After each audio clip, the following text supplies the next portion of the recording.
اللہ الرحمن الرحیم نحمده ونصلی علی حبیبہ الکریم اما بعد فاعوذ باللہ من الشیطان الرجیم بسم اللہ الرحمن الرحیم یا ایہا الذین آمنوا ارکعوا واسجدوا واعبدوا ربکم وافعلوا الخیر لعلکم تفلحون آمنت باللہ صدق اللہ العظیم۔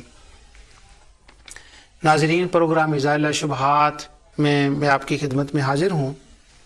اللہ تعالیٰ کی رحمت اور عنایت سے میں اس بات پر گفتگو کر رہا ہوں کہ کوئی نیک کام کرنا جو اپنی ذات اور نیچر میں نیک ہو اور وہ کار خیر ہو، اللہ تعالیٰ اس کی قدر فرماتا ہے اور اللہ تعالیٰ نے اس کے کرنے کا ہمیں حکم دیا ہے۔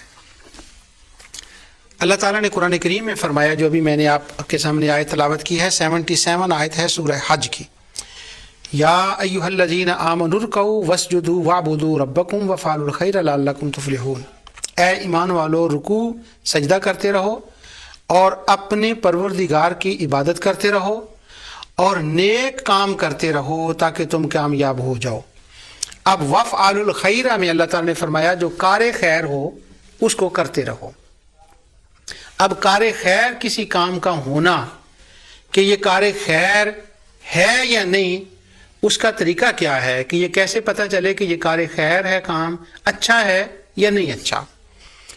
اگر تو اس کی طریقہ دوسری آیت میں اللہ تعالیٰ نے فرمایا سورہ النساء میں آیت 59 میں، یا ایھا الذین آمنوا اطیعوا اللہ واطیعوا الرسول واولی الامر منکم فإن تنازعتم فی شیء فردوہ الی اللہ والرسول۔ اے ایمان والو، فرما برداری کرو اللہ تعالیٰ کی اور فرما برداری کرو رسول اللہ صلی اللہ علیہ وسلم کی اور تم میں سے جو اولی الامر ہیں۔ پھر اگر کسی چیز میں اختلاف ہو جائے تو اسے لٹاؤ اللہ تعالیٰ کی طرف اور رسول اللہ صلی اللہ علیہ وسلم کی طرف۔ یہ آیت ہو گئی۔ اب پہلی آیت میں یہ فرمایا کہ تم کار خیر کرو۔ اب کار خیر میں اگر یہ نزاع ہو جائے کہ یہ کار خیر بنتا ہے یا نہیں تو اس کا طریقہ کار کیا ہوا؟ اس آیت میں بتایا کہ اگر اس میں اختلاف ہو جائے تو فردوہ الی اللہ والرسول، کہ پھر تم اللہ اور اس کے رسول کی طرف لوٹ جاؤ۔ معنی اس کا کیا ہے کہ قرآن کو دیکھو، حدیث مصطفیٰ کو دیکھو، فرمان خدا کو دیکھو، فرمان مصطفیٰ کو دیکھو۔ خدا کا فرمان اور مصطفیٰ کا فرمان دو الگ الگ نہیں ہیں، خدا اور مصطفیٰ کا فرمان ایک ہے، کیونکہ جو حضور فرمائیں گے وہ اللہ تعالیٰ کی وحی سے فرمائیں گے، اس کے اذن سے فرمائیں گے، تو وہ اللہ کا ہی فرمایا ہوا ہے۔ تو اختلاف کی صورت میں اللہ اور اس کے رسول کی طرف چلے جاؤ۔ لہٰذا جب کوئی سوال کیا جائے تو سوال کرنے کا طریقہ قرآن سے ہمیں یہ ملا کہ سوال کرنے والا کوئی یوں سوال کرے کہ اس کا اللہ اور اس کے رسول نے اس کام کے بارے میں کیا ارشاد فرمایا ہے کہ یہ کام اپنی ذات میں، اپنی نیچر میں خیر بنتا ہے کہ نہیں۔ اگر تو وہ کام اپنی نیچر اور ذات میں خیر بن جائے تو اس کا کرنا جائز ہو گیا اور اس کا کرنا حکم خدا بندی ہے۔ اور جب وہ اپنی ہو کار خیر، اب جب وہ قرآن اور حدیث سے اس کا کار خیر ہونا ثابت ہو گیا اور وہ بندہ کیا وہ کرنا چاہیے، فمن تطوع خیرا، اللہ تعالیٰ فرماتا ہے اس کو کرو جو اپنی مرضی سے کرے، فإن اللہ شاکر علیم، اللہ اس کا بڑا قدردان ہے۔ اب جو میں نے لائن یہ شروع کر رہا ہوں وہ یہ ہوئی کہ کار خیر کرنا حکم خدا بندی ہے، کار خیر کرنا حکم مصطفیٰ ہے۔ تو جب یہ دونوں حکم ہوں کار خیر کرنے میں، تو اب کار خیر وہ بنتا ہے کہ نہیں، اس کا طریقہ کیا ہے، وہ قرآن میں دیکھو اور مصطفیٰ کے فرمان میں دیکھو۔ اب وہاں سے اگر اس کی اصل مل جائے کہ یہ کار خیر ہے تو پھر اس کا کرنا جائز ہوگا، پھر اس کے اوپر بدعت کا اطلاق نہیں آئے گا۔ یعنی اصل سورس کیا ہوا، قرآن و سنت ہوا، اصل سورس کیا ہوا، خدا اور مصطفیٰ ہوا۔ ایک بندہ اس نے احرام باندھا اور احرام باندھنے کے بعد اس نے 2 نفل پڑھ دیے، اللہ کے حضور جھک گیا اور اس نے وہ نفل کیوں پڑھے؟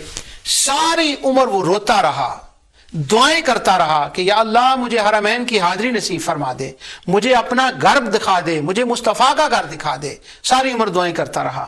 اب اس کو موقع ملا، احرام پہنا، سفر شروع ہو گیا، اس نے 2 رکعت نماز نفل اللہ اکبر شروع کر کے پڑھ لیے کہ میں خدا کا شکر ادا کرتا ہوں کہ اللہ نے مجھے یہ موقع دیا، میرے اللہ میں تیرے حضور سجدہ ریز ہو رہا ہوں، میں رکوع کر رہا ہوں، میں سجود کر رہا ہوں۔ اب رکوع اور سجدہ کرنا یہ کار خیر ہے اور اس کے کرنے کا اللہ نے حکم دیا ہے، مگر جب اس نے احرام باندھا تو اس نے وہ کار خیر کر لیا۔ اب کوئی بندہ اس مسئلے کو پوچھنا چاہے کہ کیا احرام پہننے کے وقت 2 نفل پڑھنے چاہیے یا نہیں، تو اس کا طریقہ یوں ہونا چاہیے کہ کیا شکرانے کے لیے، اللہ تعالیٰ کا شکر ادا کرنے کے لیے نوافل کا پڑھنا قرآن و سنت میں یہ جائز ہے کہ نہیں؟ حضور صلی اللہ علیہ وسلم نے شکرانے کے نفل ادا کیے ہیں یا نہیں؟ کیا جب فتح مکہ کے دن حضور نے 8 نفل پڑھے ہیں کہ نہیں؟ حضور سفر پر جاتے اور واپس اپنے گھر میں آتے اور کیا وہ شکرانے کے نفل مسجد نبوی میں جا کر ادا کرتے تھے کہ نہیں؟ اب یوں سوال ہونا چاہیے۔ اب ہمارے ہاں رواج یوں الٹ ہو گیا ہے کہ وہ قرآن و سنت کی بات نہیں کرتے، خدا مصطفیٰ کی بات نہیں کرتے، ایک نئے انداز سے اس کا رخ کیا ہے۔ وہ کہتے ہیں یہ کام صحابہ نے کیا ہے کہ نہیں۔ اس بات میں بات غلط نہیں اس اعتبار سے کہ ہاں صحابہ نے نبی کریم صلی اللہ علیہ وسلم کو دیکھا، انہوں نے وہ کام کیے، یہ بات تو درست ہے، صحابہ کے ذریعے سے ہمیں اسلام پہنچا، مگر صحابہ کی شان مقام اپنی جگہ پر، مگر جو قرآن نے ہمیں سوال کرنے کا طریقہ بتایا ہے نا وہ یوں ہے کہ خدا اور رسول کا فرمان دیکھا جائے کہ نوافل پڑھنا اسلام میں ایگزسٹ ہوتے ہیں کہ نہیں، شکرانے کے نفل پڑھنے ایگزسٹ ہوتے ہیں کہ نہیں۔ اب جب بھی شکر کا موقع ملے تو وہ نوافل ادا کر لیں، کیوں؟ ان کی اجازت ہے۔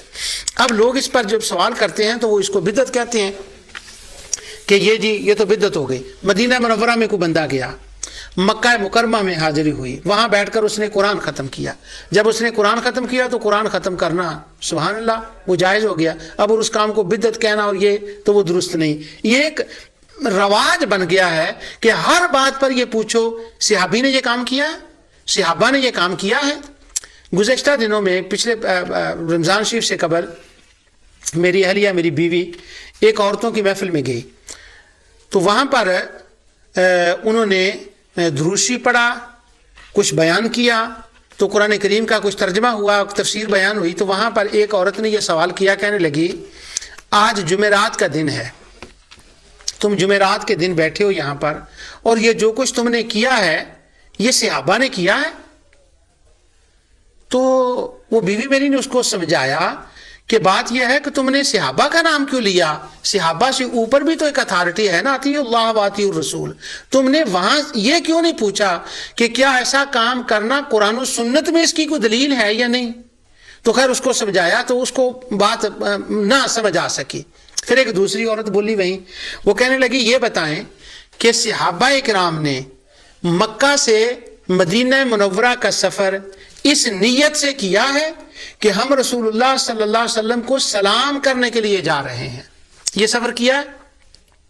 پھر میری بیوی نے اس کو سمجھایا کہ بات یہ ہے کہ تم قرآن سے پوچھو کہ کیا رسول اللہ صلی اللہ علیہ وسلم کی طرف سفر کر کے جانا قرآن نے جائز کہا ہے کہ نہیں۔